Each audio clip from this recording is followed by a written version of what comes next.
안녕하세요. 친환경 산업 정보를 심플하게 전해드리는 심플에코입니다.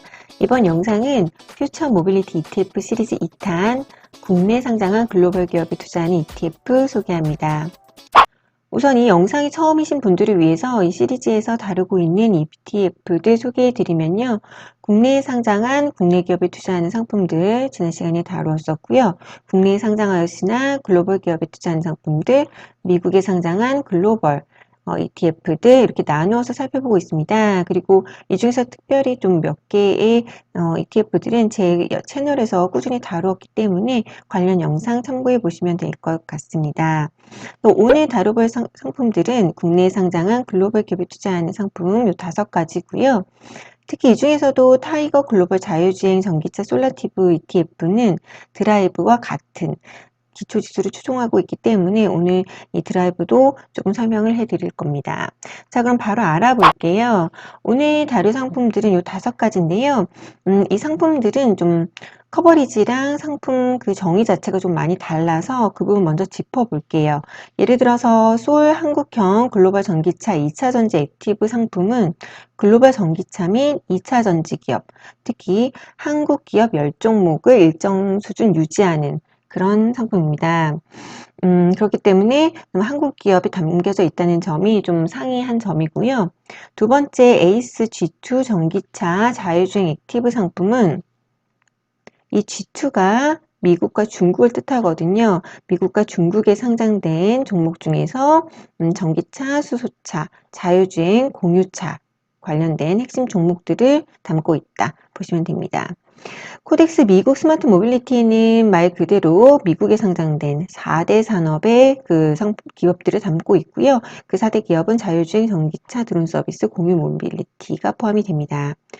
코세프 릭소 글로벌 퓨처 모빌리티 MSCI 상품은 글로벌 전기차 배터리 자율주행 또 공유 운송 플랫폼 등이 포함이 되고 있고요. 끝으로 타이거 글로벌 자율주행 전기차 솔라티브 ETF 드라이브랑 같은 지수를 추조하는 이 상품은 글로벌 선진국 한국 또 대만에 상장된 관련 기업들을 담고 있는 상품입니다. 그렇기 때문에 이 커버리지 면에서 그 지역 커버리지 또 주요 포함되어 있는 섹터 커버리지가 좀 다소 상이하기 때문에 이 영역에서 이미 나는 이 지역의 기업들이 담겨져 있으면 좋겠다. 이 섹터를 포함했으면 좋겠다. 좀 정의하시고 접근을 하셔도 좋을 것 같습니다. 자, 그럼 해당 상품들 주요 정보 알아보겠습니다. 이 상품도 역시 지난 시간에 다룬 국내 상장 국내 기업 그 ETF들과 마찬가지로 주로 2021년에서 2022년 상반기 사이에 상장이 되었고요. 좀 종목 수가 상당히 많은 점이 눈에 띕니다. 제가 제 채널에서 상당히 많은 ETF들을 다루고 있는데요. 대부분 30개, 40개 정도 종목이 담겨져 있거나 또 핵심 종목만 다루는 ETF 경우에는 20개 정도로만 담겨져 있는데 이 테마 내의 ETF들은 종목 수가 상당히 많은 편입니다. 그렇기 때문에 좀 더욱더 유의하셔야 될 것 같고요.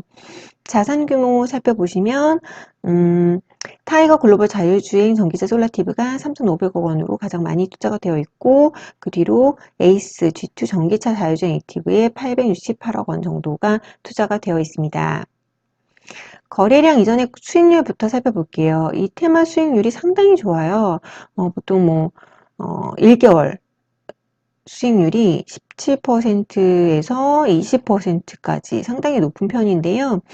저희가 비교를 안 해볼 수가 없죠. 지난 시간에 다루었던 국내 ETF들의 기간별 수익률은 그때 10에서 15% 정도였었는데 그거보다도 훨씬 더 많은 수익을 내고 있습니다. 물론 1개월 내 수익이지만요. 종목수 살펴보시면 지난번에 다루었던 ETF는 종목수가 좀 깔끔하죠. 20개에서 한 40개 정도로 담겨져 있어서 저희가 구성 종목을 조금 더 자세히 뜯어볼 수 있었습니다. 자, 그 다음으로는 거래량 한번 살펴볼게요. 지난 시간에 제가 말씀드린 것과 마찬가지로 저는 ETF를 선택을 할 때 거래량이 유독 적은 상품은 좀 꺼리는 경향이 있습니다. 상품 특성에서 큰 차이가 나지 않는다면요. 그러니까 예를 들어서 여기 지금 코세프의 릭소 글로벌 퓨처 모빌리티 상품 같은 경우는 거래량이 123개거든요, 단위가. 그렇기 때문에 거래량이 정말 낮은 편입니다. 기준치를 좀 드리면 같은 기간 2월 10일자 기준으로 국내 상장한 ETF의 하루 평균 거래량이 이날 약 54만 주였습니다. 그리고 같은 날 우리에게 이제 유명한 타이거 차이나 전기차 솔라티브 ETF 같은 경우에는 이날 거래량이 450만 주였어요. 그렇기 때문에 지금 코세프 릭소 글로벌 퓨처 모빌리티 같은 경우는 거의 거래가 잘 이루어지지 않고 있다라고 보시면 될 것 같고, 제가 이 부분을 꺼려하는 이유는 뭐 짐작하시겠지만 제가 원하는 가격으로 매매가 쉽게 일어나지 않는 경우가 많아서입니다. 그래서 이 부분 좀 주의 깊게 살펴보시면 좋을 것 같고, 또 이 수익에 대한 그 기준치를 드리기 위해서 같은 기간 스파이 수익률은 4.9%였고 QQQ는 12.23%였다는 점. 그렇기 때문에 이 테만의 ETF의 수익률이 최근에 매우 좋았다는 점 설명드리고, 그 이유도 마지막에 알려드리도록 하겠습니다. 자, 그럼 하나씩 살펴볼 텐데요. 제가 가장 꺼려지는 이 코세프 상품부터 살펴보겠습니다. 결론부터 말씀드려서 코세프 릭소 글로벌 퓨처 모빌리티 상품은 제외를 할 텐데요. 그 이유는 두 가지입니다. 하나는 낮은 거래량과 상품 설명을 뜯어보니까 이렇게 설명이 되어 있더라고요. 이제 기초 지수가 보통은 하나가 있고 그 안을 그 기초수를 담기 위해서 종목들을 담는 게 ETF인데, 여기 이제 재간접 투자라고 해서 MSCI에서 발표하는 이 지수가 있고, 이 지수를 또 벤치마크에서 추정하는 이 릭소 어쩌고 하는 이 지수를 또 추정을 한다라고 되어 있습니다. 솔직히 잘 모르겠고요. 그래서 이제 제가 키움증권에 들어가서 해당 부분 PDF 구성 종목 뜯어보려고 했더니 딸랑 이렇게 나와 있는 거예요. 대개는 이 안에 담겨져 있는 종목들을 굉장히 세세하게 알려주는 게 정석인데, 지금 이 상품에는 일단 워낙 자금 현금액이 일단 50%로 너무 많고, 그 다음에 50%만 이 지수에 추정이 되고 있는데 이거에 대한 정보가 따로 없어서 제가 또 다시 또 찾아보니까 뭐 이런 종목들이 담겨져 있더라고요. 근데 이 종목 면에서 저희가 살펴볼 뒷단의 다른 ETF들과 그렇게 상이하지 않아요. 그렇기 때문에 굳이 이 상품을 담을 필요는 없겠다 싶어서 저는 이 선에서 이 ETF 상품은 죄송하지만 제외를 합니다. 자, 다음은 솔 한국형 글로벌 전기차 2차전지 액티브 상품 살펴보겠습니다. 탑 20 종목 가져와 봤고요. 63개 종목 중에서 이 탑 20가 차지하는 비중이 71.85%이기 때문에 이 정도 꼼꼼히 따져보시면 좋을 것 같습니다. 테슬라가 7.95%로 가장 많이 담겨져 있고, CATL, 또 삼성, SDI, 엔비디아, 그리고 또 우리에겐 생소하지만 인피니언 테크놀로지라는 기업이 담겨져 있고, BRD, AMD, 퀄컴, 삼성전자 등이 담겨져 있습니다. 상품명에서 이미 한국형 글로벌이라고 되어 있고 2차전지 액티브라고 되어 있잖아요. 그래서 한국 기업들이 어떤 게 담겨져 있는지 좀 추려보았습니다. 여기에 보이는 요런 이게 전부 담겨져 있는 그 20개 종목이고요. 구성 비중은 상품 설명에서 짚어드렸듯이 20% 내외로 조정이 되고 있습니다. 딱 보시면 2차전지 관련주들이잖아요. 그렇기 때문에 우리는 2차전지 ETF와의 중복률을 따져봐야겠죠. 텍스 2차전지 산업과는 11.76% 중복되고, 타이거 2차전지 테마는 12.23% 중복이 되고 있습니다. 그렇기 때문에 중복률이 그렇게 크지 않기 때문에 이 상품에 투자를 하고 또 ETF 투자를 하고 있더라도 뭐 그렇게 크게 겹친다라고 보시지는 않아도 될 것 같아요. 이제 타이거 같은 경우에는 에코프로를 포함하고 있기 때문에 중복률이 살짝 높긴 하지만요. 그리고 또 하나, 지금 이 탑 20에 보셔도 이제 뭐 CATL이라든지 BRD 같은 종목이 보이잖아요. 그렇기 때문에 우리가 만약에 타이거 차이나 전기차, 솔라티브에 투자할 수도 있기 때문에 지금 리스트업 해드린 요 종목들이 한국형 글로벌 전기차 ETF에도 포함이 되어 있습니다. 그렇기 때문에 이 정도 중복률이 있다는 거 생각하시면 좋을 것 같고요. 제가 모르는 기업들이기 때문에 좀 찾아보니까 이렇더라고요. 먼저 인피니온 테크놀로지는 찾아보니까 지멘스에서 운영하던 반도체 사업부가 독립해서 설립된 기업이고요. ABB LTD REG 기업은 로봇 자동화 기술 분야에서 알아주는 스위스 다국적 기업이라고 합니다. 사실 이런 기업들은 이런 ETF가 아니면 투자하기 어려운 그런 기업들이죠. 그리고 또 ST 마이크로 일렉트로닉스 이 기업도 스위스에 본사를 둔 반도체 기업이고, 액티브 PLC 기업도 아일랜드에 본사를 둔 자동차 부품 기업입니다. 제가 이 전체 63여 개의 종목을 봤을 때 좀 눈에 띄는 게 좀 반도체 관련된 기업들이 많이 보였어요. 인피니언 테크놀로지도 그렇고 퀄컴, 삼성전자, 뭐 온세미컨덕터 이런 기업들이 전부 반도체 기업이기 때문에 반도체 사업을 하는 기업들의 비중을 따져봤더니 약 30% 정도가 됩니다. 그렇기 때문에 지금 현재 포트를 어떻게 구성하고 있는지에 따라서 이런 부분들은 좀 따져보시고 고려를 하시면 좋을 것 같습니다. 자, 다음은 에이스 G2 전기차 자율주행 액티브 상품입니다. 사실 이 상품은 작년에 상장을 했을 때 이름이 킨덱스 G2였어요. 그리고 제가 이 영상에서 타이거 차이나 전기차 솔라티브 ETF와 정말 꼼꼼히 비교를 해드렸었거든요.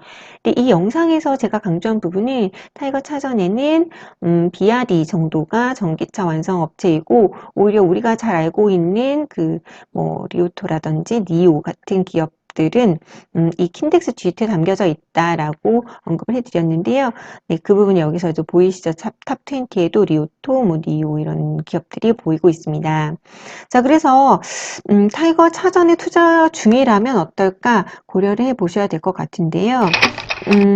내가 만약에 타이거 차이나 전기차 솔라티브에 투자를 하고 있어 했을 경우에는 그 해당 포트 내에 이번에는 기준이 이 상품입니다. 이 상품 내 구성 종목 중에서 64.28%가 지금 이 G2 전기차 자율주행 액티브에 담겨져 있습니다. 그렇기 때문에 내가 만약에 여기에 투자하고 있다 했을 때는 이 상품을 중복 투자하시는 건 별로 포트 분산 효과가 없다라고 보시면 될 것 같고요. 20에는 이렇게 글로벌 완성 기업들이 많이 보인다는 점 앞에서 설명해 드렸고, 두 번째로 좀 고려해 보셨으면 하는 점은 바로 중국과 미국 기업들을 한꺼번에 담았다는 점입니다. 뭐 그게 이 상품의 매력이기도 한데 그러니까 이 부분에서 각자 어떻게 생각하시는지 좀 고려를 해보셔야 될 것 같은 게 이 ETF가 상승을 하려면 미국 기업들과 중국 기업들이 동시에 상승을 해야지 시너지가 나서 이 ETF의 수익률이 올라가게 되잖아요.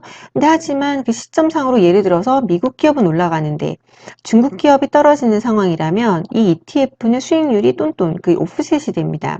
그렇기 때문에 그 ETF가 어떤 경우에 올라갈까라는 그 시나리오를 좀 따져봤을 때, 뭐 개인적으로는 저는 조금은 예전만큼은 어렵지 않을까라는 생각이 듭니다. 또 IRA 법안이 나온 뒤에도 그렇고 지금 현재 바이든 정부가 중국 기업에 견제하는 그 정책 기조라든지 뭐 최근에 중국의 정찰풍선 그 격추 사태까지 등을 고려해 봤을 때 저는 이제 미국과 그 중국의 이 관련 산업이 장기적으로는 양쪽 다 크겠지만 시점상으로 동시에 상승할까라는 면에서는 조금은 퀘스천 마크가 있기 때문에 이 부분은 조금 각자 판단을 해보셔야 될 부분일 것 같습니다.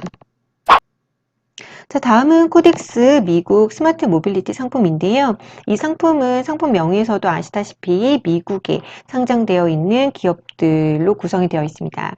또 다른 특이점은 바로 이 섹터 구성인데요. 섹터 구성에서 전기차, 자율주행은 물론 드론 서비스, 공유 모빌리티까지 담고 있어서 조금은 상대적으로 커버리지가 가장 섹터 커버리지가 넓은 그런 상품인데요. 리프트, 우버, 뭐 그랩, 아비스 등 공유 모빌리티 산업의 기업들이 좀 많이 포함이 되어 있습니다.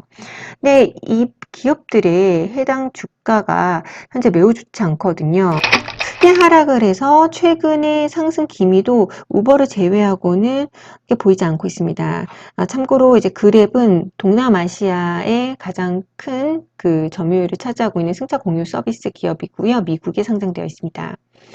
그리고 특히 이 중에서도 리프트 같은 경우에는 엊그저께 실적 발표를 예상치를 너무나 크게 하회를 하고 가이던스도 매우 좋지 않게 내놓음으로써 주가가 하루 만에 마이너스 36% 하락을 했습니다. 결국 어느 섹터들을 담고 있는가 에서 또 의견 차이가 나는 것 같아요. 그러니까 지역 커버리지는 물론 어떤 섹터들을 담고 있는가에서 좀 차이가 나는 것 같던데 저는 사실 이 테마에 관심을 갖게 된 계기가 나는 2차전지 ETF만 갖고 있기 때문에 완성차나 좀 부품 정도 담고 싶은데 여기에 이제 수익 구조가 잘 이해가 되지 않는 드론 서비스나 공유 모빌리티까지 커버한다? 이 점은 저는 개인적으로 그 취지에는 맞지 않다고 보여지고 또 다른 좀 짚어드리고 싶은 점은 이 비중입니다. 구성 종목이 지금 이 ETF 같은 경우는 80여 개가 넘는 종목이 담겨져 있는데 거의 균등 비중으로 이렇게 담겨져 있어요. 그리고 이 전체 20개 탑 20 비중이 34%밖에 되지 않기 때문에 저는 이 부분도 좀 개인적으로 선호하지 않는 방식입니다. ETF를 좀 뜯어보실 때 구성 비중은 시가총액 가중 비중을 따른다거나 혹은 거기에다가 개별 기업의 캡을 씌워서 상한선을 둔다거나 혹은 또 이렇게 군별로 나눠서 군별로 좀 비중을 적용을 한다거나 혹은 이렇게 균등 비중으로 담겨져 있는데요. 저는 개인적으로는 좀 시장의 대표성을 반영하는 그런 그 시가총액 가중 비중으로 담겨져 있는 것을 선호하는 편이거든요. 그리고 그래야 제가 그 ETF를 선정을 해서 투자를 했을 때 나중에 어떤 기업에 담겨져 있는지 알고 어떤 기업의 영향력이 큰지를 알기 때문에 그 기업의 뉴스 플로우에 따라서 내가 투자한 ETF 수익률이 어떻겠다라고 짐작이라도 할 수 있는데 이렇게 80여 개 종목이 1.5%씩으로 균등하게 거의 들어가 버리면 제가 어느 종목 때문에 이 ETF 수익률이 이렇게 되는지 알 수 없게 되거든요. 그래서 이 부분도 좀 개인적인 판단에 좀 맡기도록 하겠습니다. 마지막으로 타이거 글로벌 자율주행 전기차 솔라티브 살펴볼게요. 이제 미국에 상장되어 있는 티커명 드라이브랑 같은 지수를 추정한다고 말씀을 드렸죠. 이 드라이브의 상품명을 보시면 글로벌 X 오토노미스 일렉트릭 비어클스입니다. 사실 이 상품명에 글로벌 X라고 되어 있잖아요. 이게 미래 에셋 자산운용에서 글로벌 ETF를 출시할 때 내놓는 그 브랜드명입니다. 네, 같은 자산운용사에서 운영을 하는 상품이고요. 이제 미국에 상장했을 때는 글로벌 X라는 브랜드로 또 국내에 상장했을 때는 이 타이거라는 브랜드를 사용을 하고 있습니다. 그래서 뭐 같은 상품이라고 보셔도 무방을 하고요. 제가 이렇게 미국에 상장되어 있는 같은 지수를 추종하는 ETF를 끌어다가 좀 종종 비교를 해드리는 이유는 미국에 상장되어 있는 상품들의 정보가 훨씬 더 많기 때문입니다. 그래서 해당 정보 먼저 짚고 넘어갈게요. 이 상품은 일렉트릭 비어클, 그러니까 전기차 상위 15개사 담고 또 전기차 부품 관련된 상위 30개사를 담는다. 그리고 자율주행 기술 관련되어 있는 기업들도 상위 30개를 담는다라고 되어 있습니다. 국가 비중도 굉장히 한 번에 알 수 있는데요. 미국 57.58%, 일본 10%, 독일, 호주 약 5%씩 담겨져 있고 중국 같은 경우에는 본토가 아닌 홍콩에 상장되어 있는 기업들 5% 정도 담고 있습니다. 그리고 프랑스, 캐나다, 네덜란드 그리고 저희 한국까지 좀 폭넓게 담겨져 있는 상품입니다. 탑 10 보시면 테슬라 4.46%, 엔비디아, 애플, 알파벳, 퀄컴, 그리고 일본 기업 도요타 보이고요. 또 앞에서 그 살펴본 ETF는 담겨져 있지 않았던 그 종목들인 인텔, 마이크로소프트 등도 담겨져 있습니다. 그래서 이 정도로 한 번에 좀 살펴보신 다음에 타이거 구성 종목 좀 자세히 살펴보면 앞에서 탑 10 설명해 드렸고요. 여기 맨 처음에 그 앞에서 지금 살펴본 그 드라이버 ETF가 약간 그 개별주처럼 담겨져 있잖아요. 그렇기 때문에 어차피 이 안에 이 밖에 나와 있는 개별주들이 담겨져 있기 때문에 지금 보시는 뭐 테슬라가 2.16%가 아닌 조금 더 높게 담겨져 있다라고 보시면 됩니다. 그래서 앞에서 살펴본 그 비중에 따르면 뭐 약 4%가량 담겨져 있다고 추정하시면 될 것 같고요. 10위권 이외의 그 기업들 살펴보면 앞에서 그 맨 처음 그 소울 상품에서 설명드렸던 그 인피니언 테크놀로지 반도체 기업이라고 말씀드렸죠. 담겨져 있고 온세미컨덕터, 토세미컨덕터, 바이두, 포드, 히타치 이것도 앞에서 설명드렸던 기업들이고 알버말 리튬 회사죠. 미국 기업이고요. 스텔란티스, 혼다, 루시드, 덴소, 복스바겐 그리고 우리 현대차 등 정도 담겨져 있습니다. 그래서 굉장히 폭넓게 여러 기업들이 담겨져 있고 또 국가는 미국의 한 절반 정도 나머지 전 세계의 그 선도 기업들이 담겨져 있다라고 보시면 될 텐데요. 애플, 알파벳, 또 마이크로소프트, 인텔 등 뭐 테슬라도 마찬가지긴 하지만 좀 기술주들이 많고 QQQ에 담겨져 있는 기업들이 많은 것 같아서 제가 QQQ와 수익률을 좀 비교를 해봤습니다. 그리고 드라이브 ETF 같은 경우에는 2018년도에 상장이 됐기 때문에 상장 후 그 장기 차트를 좀 비교를 해보았는데요. 사실 QQQ랑 큰 차이가 나지 않고 있어요. 그렇죠. 거의 뭐 흐름도 거의 같다라고 보시면 될 것 같아서 뭐 드라이브의 뭐 50% 이외에는 다른 나라 기업들이 담겨져 있다 하더라도 그 앞단에 좀 미국의 기술주들이 많이 담겨져 있기 때문에 좀 QQQ와 흐름은 비슷하다라고 보시면 됩니다. 그리고 흥미로운 점은 오늘 설명해 드렸던 그 ETF들의 주가 수익률이 최근 한 달의 수익률이 약 20%, 뭐 17%에서 20% 사이로 굉장히 좋았잖아요. 근데 사실 그 이유가 여기서 알 수 있는 게 바로 테슬라 때문입니다. 제가 이 장기 차트를 테슬라랑 비교를 해보니 이 두 개의 상품은 드라이브나 QQQ는 거의 뭐 쭉 눌려버리죠. 그래서 그만큼 테슬라 한 기업에 투자를 했었던 게 훨씬 더 좋은 수익률을 가지고 왔었을 것이다 라는 걸 보여주는 차트고요. 특히 최근에 한 달 동안 거의 테슬라는 거의 2배 가까이 상승을 했기 때문에 이 테슬라를 담고 있는 글로벌 그 자율주행이나 뭐 퓨처 모빌리티 테마 ETF들 수익률이 좋았다라고 보시면 됩니다. 지난주에 살펴봤던 것과 연이어서 결론을 내볼게요. 지난번 주에는 이제 국내에 상장되어 있는 국내 기업에 투자한 ETF 5개 살펴본 뒤에 결론은 코덱스가 그나마 괜찮다. 현대차, 기아차를 그냥 개별 종목으로 투자할까 였었고, 오늘 이제 글로벌 전기차 ETF와 다음 시간에 살펴볼 그 미국에 상장되어 있는 ETF 비교해보고 판단하겠다 했었는데요. 소울 상품은 구성 종목은 가장 마음에 듭니다. 제가 만약에 2차전지라든지 타이거 차전에 투자하지 않고 있었다면 이 상품이 좀 구성 종목이 가장 마음에 들었고요. 에이스 G2는 말씀드렸듯이 중복률 또 미국과 중국이 동시에 함께 갈까라는 점에서 좀 퀘스천 마크였고, 코덱스 미국 스마트 모빌리티는 공유 모빌리티 섹터가 포함된다는 점 부담스럽고 86개의 종목을 균등 비중으로 담겨져 있는 것도 개인적으로는 선호하지 않는 방식입니다. 코세프 ETF는 낮은 거래량과 재간접 투자로 거의 처음에 제외한 상품이고요. 끝으로 살펴본 타이거 글로벌 자율주행 드라이브 상품까지는 이제 많은 종목들이 담겨져 있고 사실 QQQ와 그렇게 큰 차이가 나지 않더라. 라는 결론을 내렸습니다. 그래서 가장 중요한 점은 이거 같아요. 어떤 섹터가 포함을 시킬래? 라는 부분인 것 같습니다. 이제 전기차 완성업체 위주로 담고 싶어? 아니면 반도체, 또 넓게는 뭐 공유 플랫폼, 공유 모빌리티까지 담겠어? 라는 부분들을 고려하시면서 본인이 갖고 있는 그 포트와 중복률을 최소화하시면서 고려를 하시면 좋을 것 같습니다. 그래서 저의 결론은 여전히 개별 투자가 좋지 않을까라는 생각이 들었고 글로벌 탑기업 역시 개별적으로 선별해 보지 않을까라는 생각이 들었고요.